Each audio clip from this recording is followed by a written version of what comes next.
اسمع كابتن سيد عبد الحفيظ بيقول ايه على خالد الغندور. بس لو اهلاوي خش اعمل لايك ومتابعه عشان يوصلك كل فيديوهات.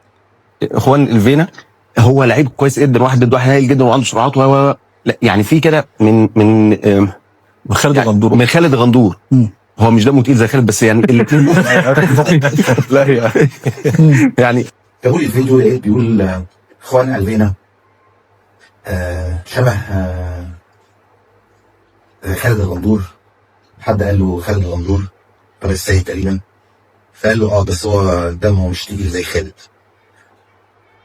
مش مشكلتي مش مع كابتن سيد ولا مع ضريف فايد، المفروض ان هو قاعد يعني هو اللي بيدير الحلقه يعني. ولكن برضه استغرابي الشديد كان لوجود مدحت عبد الهادي وطارق السيد.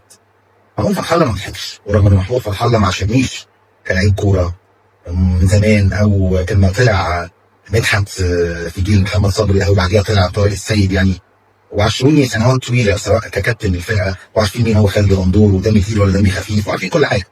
الغريبه ان هم سفسخوا الضحك.